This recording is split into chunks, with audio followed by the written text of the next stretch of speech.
अस्सलाम वालेकुम, welcome to Shanaya news. उम्मीद करती हूँ कि आप सब खैरियत से होंगे।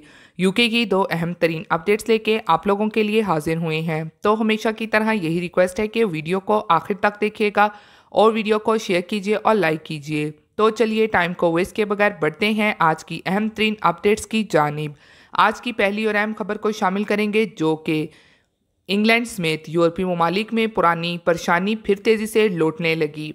कोरोना के केस एक बार फिर बढ़ने लगे हैं, जिससे तिब्बी माहिरीन में परेशानी पैदा होने लगी है। आलमी अदारा सेहत पहले ही खबरदार कर चुका है कि मौसम सरमा शुरू होने पर कोरोना के केसेस बढ़ सकते हैं। तफसीलात के मुताबिक बरतानिया के बाद यूरोपीय यूनियन के रुकन ममालिक इटली, जर्मनी, ऑस्ट्रिया और नॉर्वे समेत कई ममालिक में कोरोना के केस बढ़ने लगे हैं।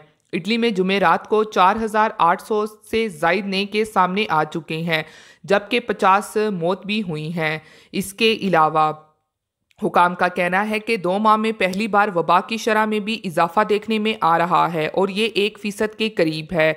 ऑस्ट्रिया में नवंबर के बाद पहली बार केस 4,000 से बढ़ गए हैं। जर्मनी में भी कोरोना के मरीजों में एक दफ़ा फिर इजाफा देखने को आ रहा है। वबाई अमराज के जर्मन अदारे के इंस्टीट्यूट के मुताबिक जुमेरात को एक दिन में 28,035 अफराद में कोरोना पाया गया है, जबकि 126 अफराद मौत के मुंह में चले गए हैं। फिलहाल आबादी में कोरोना के केस बढ़कर 130 हो गए हैं, जो कि एक हफ्ते पहले 118 थे। तिब्बी माहिरीन का कहना है कि मरीज बढ़ने से अस्पतालों पर दबाव बढ़ सकता है। इसी के साथ नॉर्वे में भी कोरोना के केस बढ़ रहे हैं, जिसके बाद नॉर्वेजन वजीर सेहत ने मौजूदा सफरी पाबंदियां जारी करने का ऐलान किया है। ताहम मुल्क के अंदरूनी पाबंदियां फिलहाल ज़ेरे गौर नहीं हैं। इसी के साथ आने वाले दिनों में हो सकता है कि बरतानिया भी एक बार फिर से सफरी पाबंदियों के बारे में यानी कि उसके हवाले से सोचना शुरू कर सकता है और ऐलान भी सफरी पाबंदियों के हवाले से एक बार फिर से जारी कर सकता है, क्योंकि कोरोना के केसेस एक बार फिर से बढ़ना शुरू हो चुके हैं। और अब आने वाले दिनों में इस हवाले से मजीद क्या ऐलान और क्या इकदाम किए जाते हैं वो देखना बाकी है।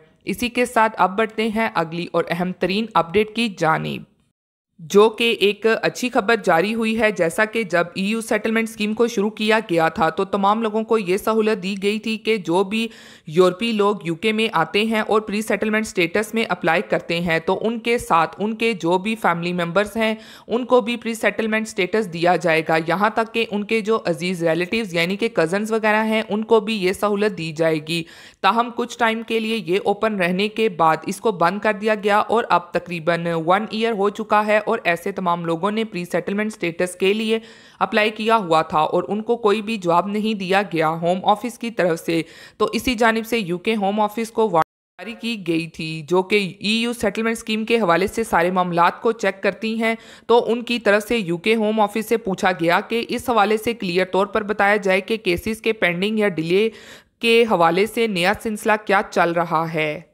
दूसरी जानिब वकला के एक बड़े ग्रुप की जानिब से भी इसी से मुतालिक पूछा गया और केस को भी दायर करवाया गया था कि ये केसेस को डिले क्यों किया गया हुआ है जिन लोगों ने प्री सेटलमेंट स्टेटस में अप्लाई किया हुआ है, क्योंकि इससे मुतालिक काफ़ी अफराद की कंप्लेन आ रही थी कि इनके केसेस को 1 साल का अरसा गुजर चुका है और उनको कोई भी जवाब नहीं दिया जा रहा। तो अब इस जानिब से यूके होम ऑफिस की जानिब से यही जवाब आया है कि चंद वजूहात की वजह से ये केसेस पेंडिंग में हैं, मगर अब जल्द ही इन केसेस के रिजल्ट आना शुरू हो जाएंगे चंद दिनों में। और ये सहूलत ऐसे प्री सेटलमेंट स्टेटस वालों के लिए रहेगी, यानी कि उनके फैमिली मेम्बर को भी प्री सेटलमेंट स्टेटस दिया जाएगा। तो अब होम ऑफिस की जानिब से ये सामने आ चुका है कि फ़िलहाल इन केसेस पर कोई काम नहीं हो रहा था, मगर अब चंद दिनों में इन पर काम शुरू कर दिया जाएगा और ऐसे लोगों के जिनके केसेस पेंडिंग है यानी जिनके केसेस डिले हैं उन लोगों को जल्द ही इस हवाले से जवाब भी आना शुरू हो जाएंगे, जो कि ऐसे अफराद जिन्होंने प्री सेटलमेंट स्टेटस में अप्लाई किया हुआ है उनके लिए यूके होम ऑफिस की जानिब से एक अच्छी खबर जारी हुई है।